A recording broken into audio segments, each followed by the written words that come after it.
Setiap wanita yang menuju ke arah kedewasaan pasti mengalami menstruasi. Dan masa-masa menstruasi itu biasanya adalah masa-masa yang sangat sensitif. Wah, gimana nih kalau bintang tamu saya hari ini? Shiren Sungkar, apa kabar? Baik, alhamdulillah. Kamu kalau mengalami masa-masa menjelang menstruasi, mengalami nggak tuh area-area sensitif? Ya, kayaknya memang kalau misalnya kita mau menstruasi itu apa ya, emang lebih sensitif. Kalau orang bilang PMS. PMS, premenstrual syndrome, Iya, itu emang. Tapi sebenarnya nggak cuma sensitifnya di perasaannya kita doang loh. Daerah kewanitaan itu juga sensitif untuk hal kebersihannya. Wah. Oke. Jadi kalau misalnya kita lagi lagi PMS nih, berarti kita harus lebih menjaga area-area kewanitaan kita ya supaya nggak kena bakteri gitu ya. Betul. Sebenarnya kalau misalnya tidak terjaga dengan baik kondisi kebersihannya, maka bisa muncul yaitu tadi kontaminasi bakteri. Nah, sebenarnya menstruasi itu terjadi secara alamiah dan kalau misalnya penasaran nih pengen tahu animasinya seperti apa, saya punya gambarannya nih. Ini dia. Menstruasi itu terjadi pada tubuh wanita, terutama di organ, ini adalah rahimnya ya.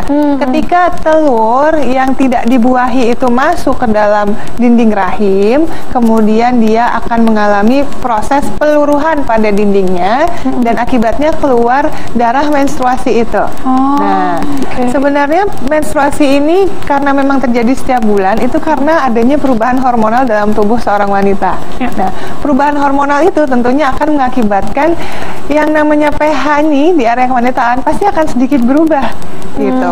Umumnya nih Shiren, normalnya pH normalnya wanita itu adalah sekitar 3,8 sampai 4,5 di area kewanitaannya itu. Tapi kalau misalnya pH-nya itu kemudian sudah berubah ya, terutama pada masa-masa menstruasi, itu bisa mengakibatkan yang tadinya banyak bakteri baik yang melindungi organ kewanitaan itu, akibatnya jumlah bakteri baiknya itu malah jadi berkurang. Dan justru malah bakteri-bakteri yang bisa mengakibatkan gangguan pada organ kewanitaan itu, kita sebutnya bakteri jahat gitu ya, itu jumlahnya jadi meningkat. Nah, itulah yang akhirnya bisa mengakibatkan terjadinya infeksi kalau tidak dijaga dengan baik kebersihannya. Infeksi misalnya di situ bisa terjadi namanya vaginitis. Kalau udah vaginitis pasti rasanya gatal, rasanya seperti terbakar, panas ya, kemudian bisa aja muncul bau tak sedap dan bahkan keputihan. Kemudian kalau misalnya bakteri buruknya bertambah, nah pada saat menstruasi itu juga kan terjadi perubahan pada lendir. Jadi lendir yang membatasi antara dinding rahimnya, leher rahimnya dengan area vagina itu jumlahnya berubah. Jadi menipis, bahkan ada beberapa orang yang akhirnya pada saat menstruasi dia menghilang. Akibatnya barier atau perlindungan dari yang bakteri di area vagina itu akhirnya hilang, akhirnya bisa masuk sampai ke rahim. Nah, itu yang bahaya, bakteri kemudian bisa mengakses daerah rahim. Nah, itu infeksinya bisa jadi akhirnya masif banget. Jadi intinya kalau area kewanitaan yang lembab pas menstruasi itu bisa bakteri yang jahat. Benar banget, itu dia. Apalagi yang namanya menstruasi itu kan pasti ada darahnya. Nah, darah itu merupakan media yang sangat baik untuk si bakteri itu bertumbuh. Nah, dia tuh seneng banget tuh dengan daerah-daerah yang banyak darahnya itu. Kemudian kalau misalnya daya tahan tubuh kita nggak kuat nih, pertahanan tubuh kita nggak kuat, akibatnya karena bakterinya tadi suka sama darah, ya banyak gitu ya. Nah, itu bisa mengakibatkan infeksi juga karena daya tahan tubuh kita yang turun. Jadi akibatnya bakteri itu bisa muncul di hampir seluruh areanya. Bisa area vagina, bisa di area vulva, di berdarah luarnya, gitu. Kemudian bakteri baik yang kita sebut sebagai lactobacillus itu akhirnya nggak bisa tumbuh gitu di area yang pH-nya sudah berubah dibanding normal itu, gitu.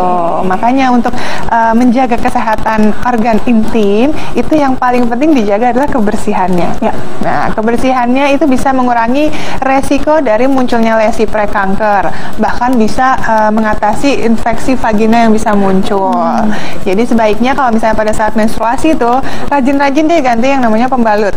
Jangan nunggu sampai penuh dulu. Suka males. Suka males, nggak apa-apa deh nanti ganti aja dari mandi pagi, mandi sore baru ganti. Aduh, padahal udah lama banget kan waktunya.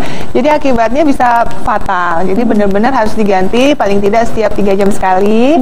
Kemudian juga pastikan bahwa area kewanitaan itu tetap dijaga kebersihannya dengan cara membasuh organ intim itu dari arah depan ke belakang, bukan sebaliknya. Jadi kalau misalnya bisa dibilasnya dari belakang ke depan, kotorannya itu ke depan. iya, bakteri-bakterinya, kotorannya semua bisa masuk ke depan, akibatnya malah infeksi. Kemudian juga pastikan pada saat menstruasi harus benar-benar membersihkan sisa darah yang tertinggal pada saat kita mandi, pada saat kita membasuh.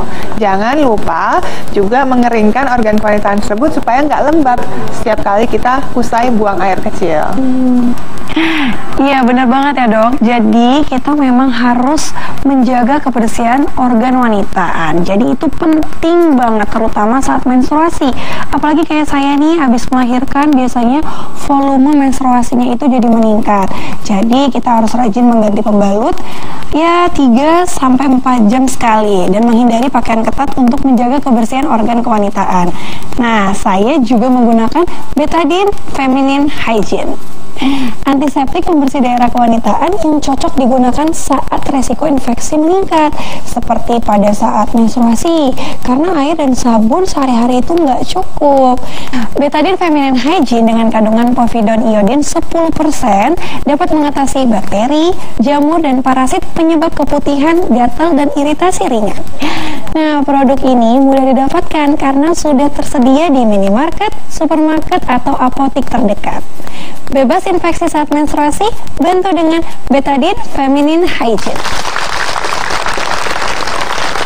Itulah tadi kenapa kita harus benar-benar menjaga kebersihan dari organ kewanitaan kita. Terima kasih banyak Shireen Sungkar sudah hadir di Dokter Os Indonesia.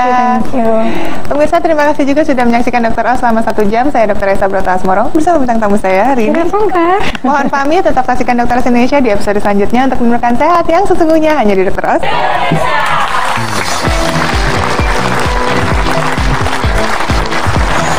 Penderita MAH seringkali dibuat bingung dengan banyaknya larangan yang bisa dikonsumsi.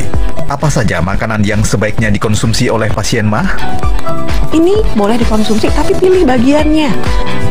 Karbohidrat tidak selalu harus dihindari untuk Anda yang sedang melakukan diet. Bagaimana tips memilih karbohidrat yang tepat untuk Anda? Untuk memilihnya, mendingan pilih yang plain seperti ini dibandingkan yang ini.